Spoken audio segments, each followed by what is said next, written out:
The first time he saw her, she was half buried in prairie dust, slumped against a fence post like some forgotten sack of bones. The sun had baked her skin dry, lips split open like old leather, one leg twisted under her, dead-weighted. A colt's hoof had shattered her knee 2 springs ago. No doctor for 100 miles, no kin to carry her. The leg had healed wrong. Now it dragged behind her like a punishment. Rhett Callahan pulled his gelding to a slow stop and just watched her. She didn't notice him at first. Her eyes were rolled back, fluttering under heatstroke. The wind tugged her hair sideways, pale and tangled like dried river grass. Her hat was gone. Flies crawled in the corners of her mouth. He couldn't even tell if she was breathing. He dismounted. She stirred barely. "You aiming to die right here?" he asked. Her head tilted, trying to locate the voice. One eye opened. It was swollen half shut. "Ain't none of your business," she rasped. He crouched near her, his shadow crossing her face. "Seems like it is now." She spit. There was no moisture in it. "Keep riding, cowboy." Rhett didn't. Instead, he reached into his saddlebag, pulled the canteen free. She tried to lunge for it, but the motion made her groan and collapse, her twisted leg dragging behind her like an animal too tired to rise. He tilted the canteen to her mouth. She choked on the first swallow, then drank like she was falling into water she might never reach the bottom of. "Name?" he asked. She didn't answer. So he looked at her again, this time closer. Underneath the grime and sunburn, she wasn't old, maybe 25, maybe younger. Her shirt was a man's, oversized, patched. Her trousers were torn at the thigh, and she wore no boots, just burlap wrapped around her feet. The skin underneath was cracked, bleeding.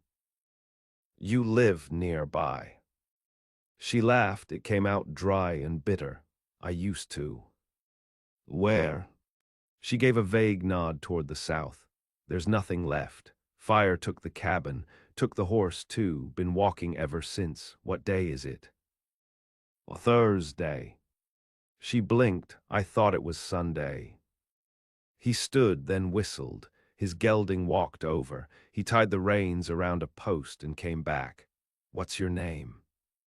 This time her answer came quiet. "June." "June what?" She looked at him long, then away.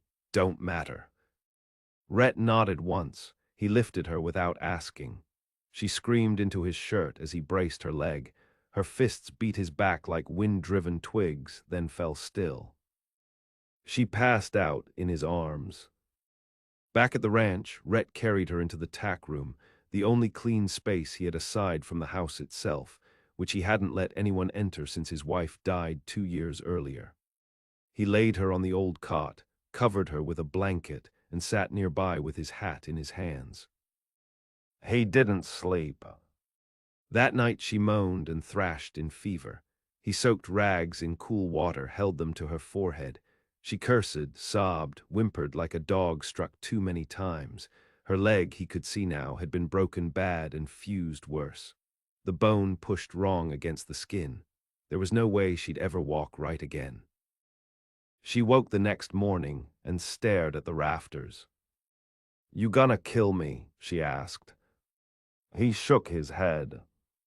"Then why'd you bring me back?" "You were dying." "I was meant to." Rhett rubbed his jaw. "I don't think so."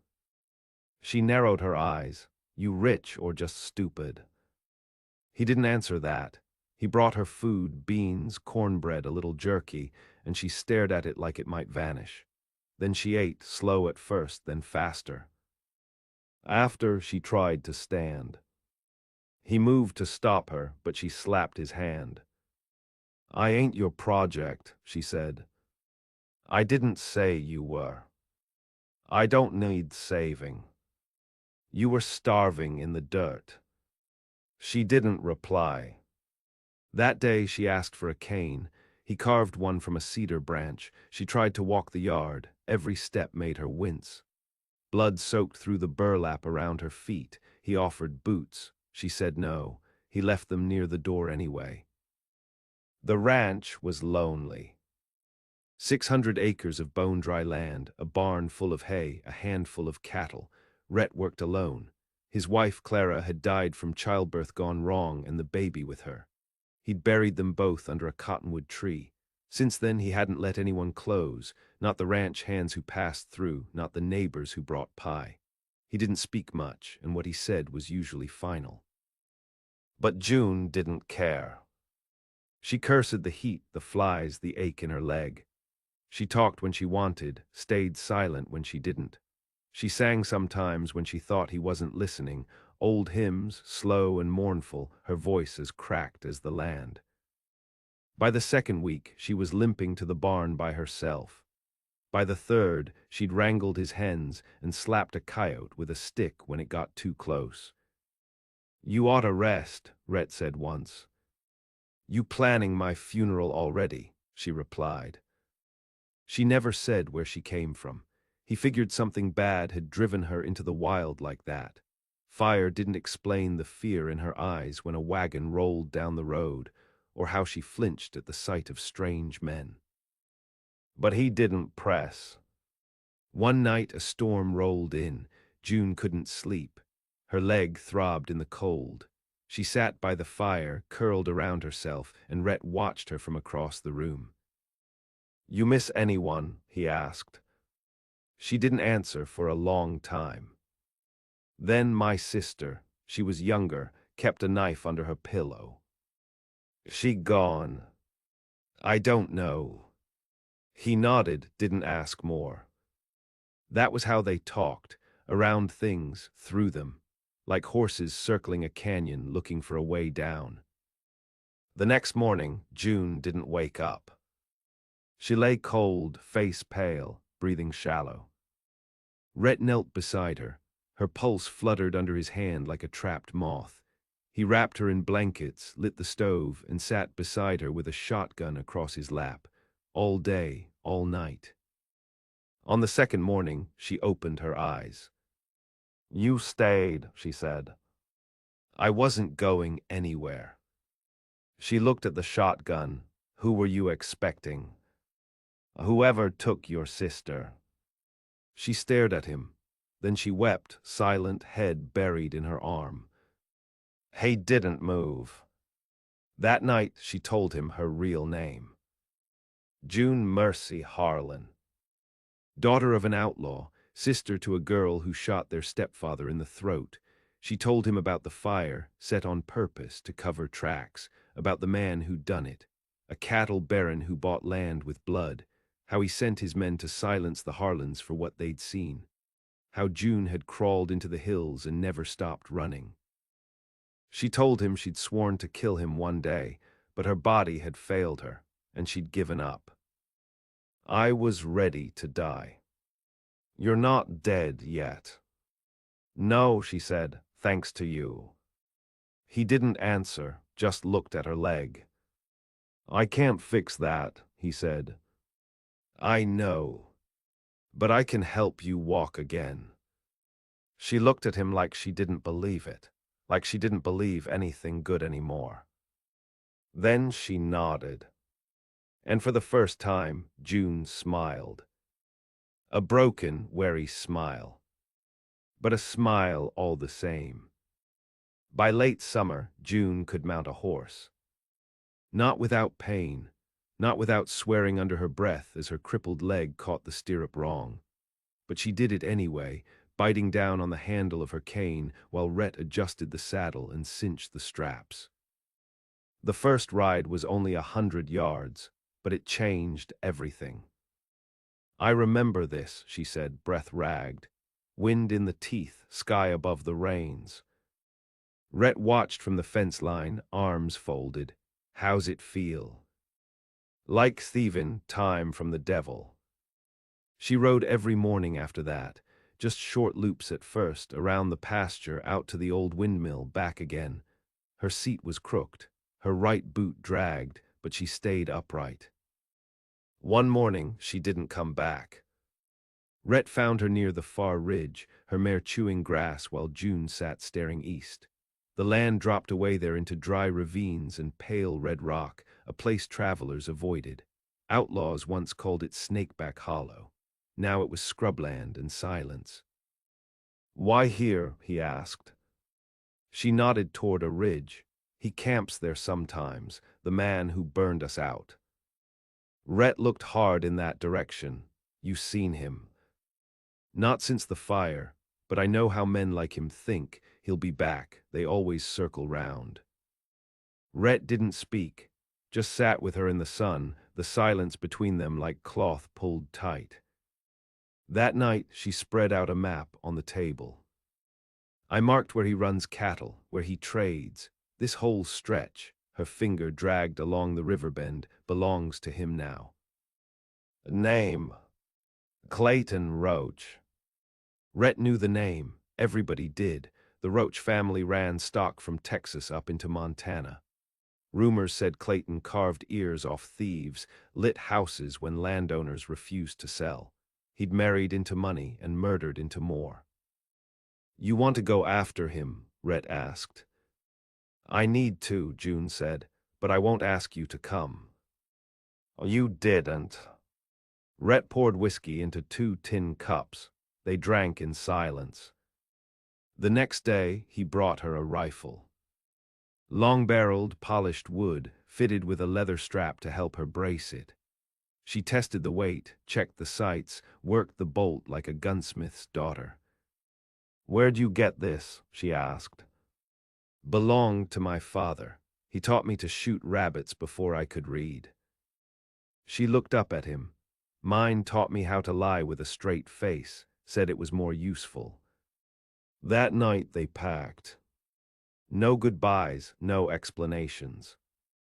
Just saddlebags full of ammo, a canteen each, and the silence of 2 people who'd already lost enough.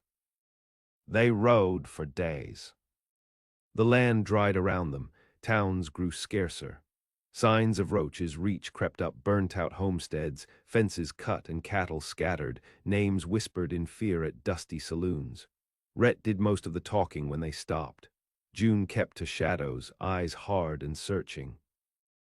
On the 6th day, they reached a place called Blacktail. Once a mining town, now half dead. 1 saloon, 2 horses outside, no law. They tied up and stepped inside. June leaned on her cane. Rhett walked ahead. The saloon was quiet, a card game, a drunk at the bar. And in the corner, a man with a silver buckle and a black coat trimmed in snake hide. Clayton Roach. He didn't recognize June. She looked different now, stronger, standing even with the limp, rifle slung across her back, eyes like ice. Roach was telling a story about a girl who'd begged for her life. His men laughed. He didn't. Rhett glanced at June. She nodded. He stepped aside. She limped forward. Clayton looked up, annoyed, until her voice hit him like a nail through the ribs. "Still light fires, Roach." His smile died slow. "You're mistaken, miss," he said. "No, I remember your boots, dust red, same as the day you burned my sister alive." The bar fell silent. Clayton stood. "You got something to say, you best say it outside." June nodded, gladly. She turned and walked out. He followed. Rhett stayed behind, hand resting on his holster. Outside, wind rolled tumbleweed across the dirt. June stood in the street, rifle raised, braced against her shoulder. She didn't tremble. Clayton stepped out, hand on his hip. "You ain't walking out of here, girl." June didn't answer. He drew first. She shot him through the thigh.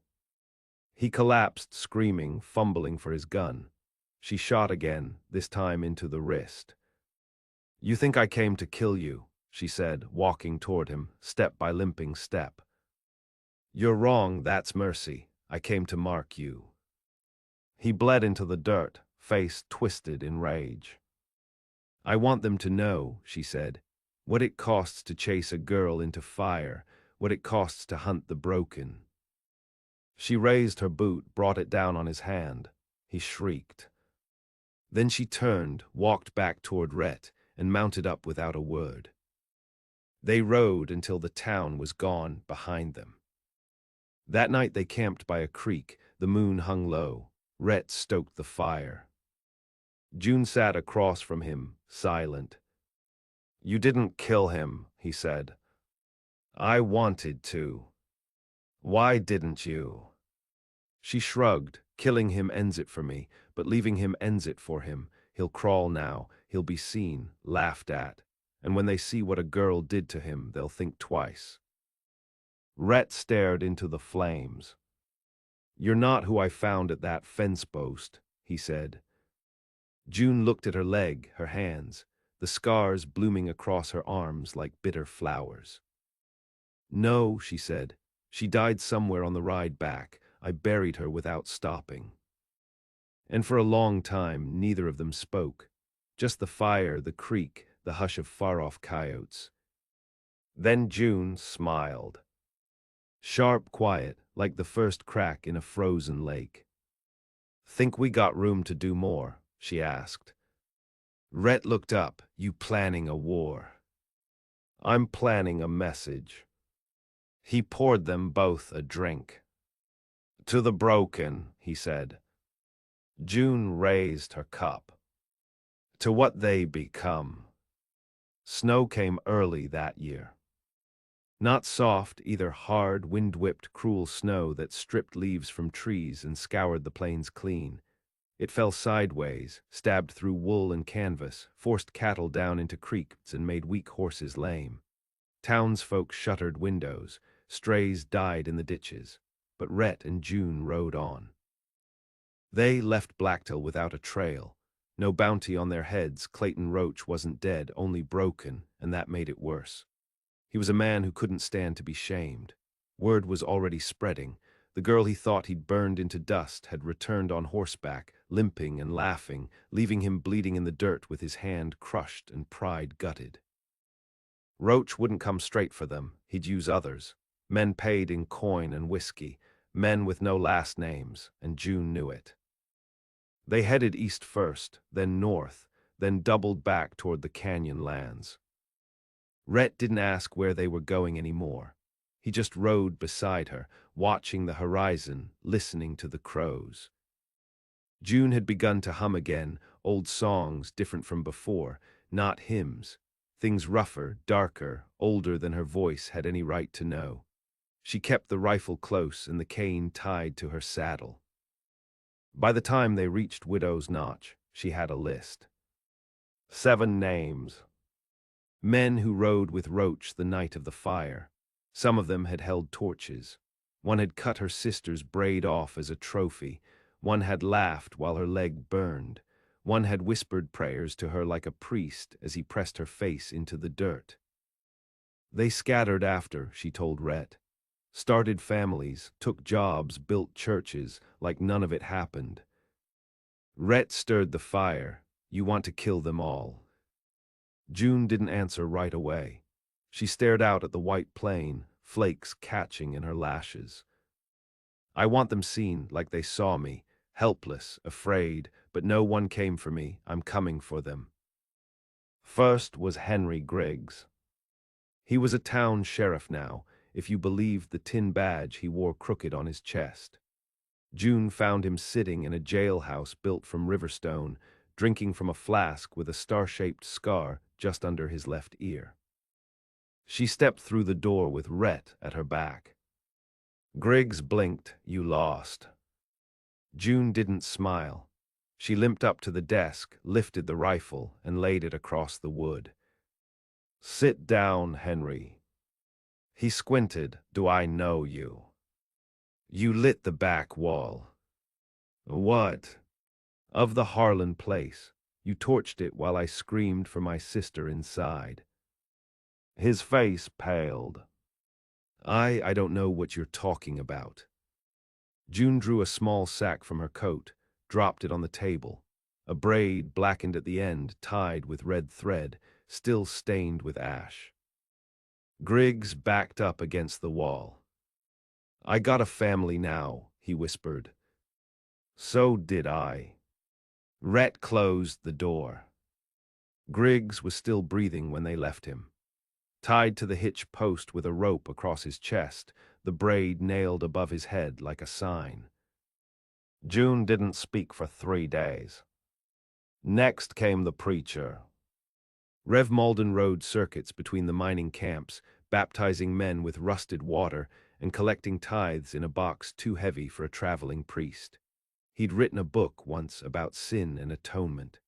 It sat on June's saddle now, pages bent where she'd marked the parts he'd stolen from real sermons. They found him outside of a tent city near Ember Creek.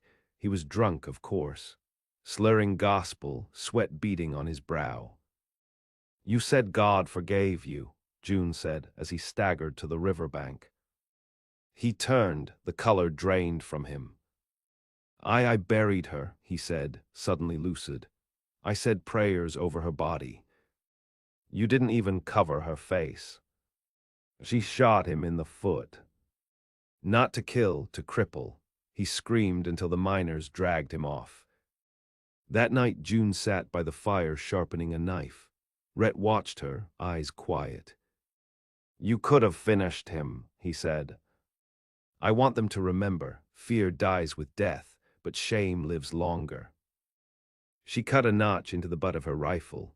2 small marks, no more than scratches. But it wasn't always that easy. At Thorn Hollow, a trap waited.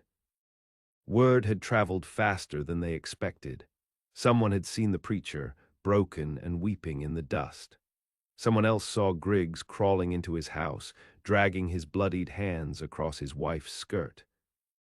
So the third man, Boyd Mercer, laid bait. They came in at dusk, expecting a bunkhouse and a few cattle. What they found was a sniper on the ridge and 2 men waiting behind hay bales with revolvers drawn. The first bullet took Rhett's hat clean off. The second grazed his shoulder. June rolled into a ditch, rifle pressed against her chest, dirt in her mouth, blood buzzing in her ears. "You think I forgot your face, girl?" Boyd shouted. She didn't answer. The sniper moved position. She counted seconds, held her breath, then fired once, up toward the ridge. A man cried out and tumbled. Loose gravel slid behind him. June ran. Straight through the hail of gunfire, straight at Boyd. Her legs screamed, her lungs tore open. She fired once, twice. The second shot hit. Boyd went down. Rhett finished the last man with a clean knife to the gut. After, June stood over Boyd as he bled into the grass. He begged, not for forgiveness, but for mercy. She gave him water, that was all.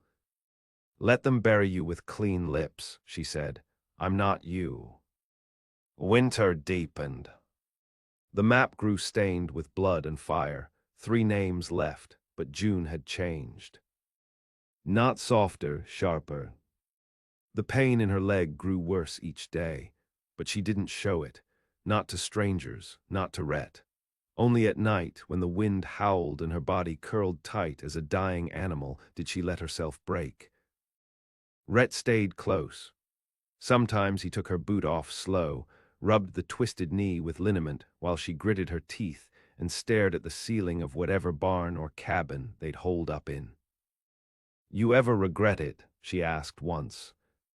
"Regret what?" "Finding me, feeding me, giving up your land, your peace, all of it." He didn't answer right away. "Then I regret letting my wife die alone. I regret not burying my child with my own hands, but not you." She swallowed.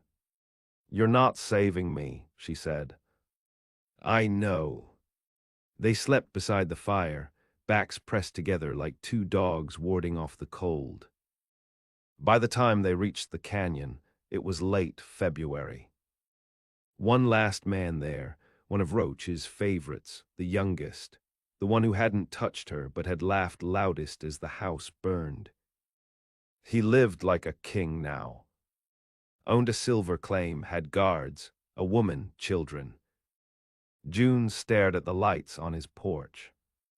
Rhett didn't say anything. She stood a long time, then turned and walked back to the edge of the bluff. "I don't know if I can," she said. "Then don't." She shook her head. "He doesn't even remember me." "He will." She looked at her hands, at the rifle. "Maybe that's worse than fire," she said, "being forgotten." Rhett touched her shoulder. "You weren't forgotten," he said. "You survived." She wept, silent, no heaving, no sound, just tears sliding down the leather of her cheeks. And then she raised the rifle. The shot echoed like a crack in the spine of the earth. Birds rose from the cottonwoods. Dogs barked down in the canyon. The man on the porch staggered once, left arm gone limp, lantern dropping from his hand, and crumpled backward into the doorway, firelight spilling red across his chest. June lowered the rifle. She didn't breathe, just watched, waiting for something, shouts, return fire, cries of a woman, rush of boots. But the night swallowed it all, quiet and blank as a burial sheet. "Wasn't meant to kill," she said. Rhett didn't reply. He didn't need to. He saw her hand shaking, just barely. "I could have put it in his heart," she said. "I didn't." "You've marked him." "No," she said, quieter now. "I marked myself." They rode out before dawn, the hooves muffled in snow melt, crows circling overhead like black smoke that had lost its fire. In the weeks that followed, June changed again. Not in the way war changes you, sudden, jagged, all torn edges. This was deeper, slower, like ice melting from inside a stone. She stopped humming, started writing instead, in a small leather-bound book Rhett had given her after Blacktail. Most nights she wrote by firelight until her hand cramped and the pain in her leg sent her teeth grinding. He never asked what she was writing, and she never offered. But he noticed how she started speaking less about revenge and more about memory. Not names, not deaths, but about how it felt to sleep under the black pine trees before the fire, how her sister used to laugh when she dropped apples from the roof, how the wind smelled the morning they ran barefoot through frost. "I keep thinking if I don't write it, it'll all vanish," she said one night. "Maybe it will. Would that be so bad?" "I don't think so," Rhett said, "but I think you feel it, even if you didn't know what you'd lost." She nodded. "Then I'll keep writing." He poured her another cup of coffee. She winced as her hand gripped the tin. "Your wrist," he said, "hurts less than the rest of me." But the next morning she dropped the pencil, couldn't pick it back up. Rhett rode out at first light and found a doctor in Dry Hollow, brought him back by dusk. The doctor was a drunk but steady-handed. He examined June in silence. "She's wearing out," he said finally. "That leg's infected. Always was. The pain in her hands, that's traveling. Might be bloodborne, might be old break healing wrong. Could be she's done riding soon." June sat up. "You a prophet now?" "No," the doctor said, "but I've buried folks like you, and you always wait too long." He left with coin and whiskey. Rhett didn't say anything. But that night he opened his desk, laid out maps, letters, deeds. "I sold the rest of the herd," he said.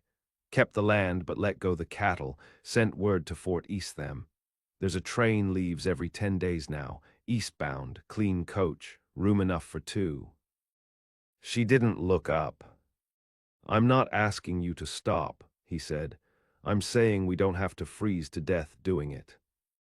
"I thought you said you weren't here to save me." "I'm not," Rhett said. "I'm here because you didn't save yourself just to die alone again."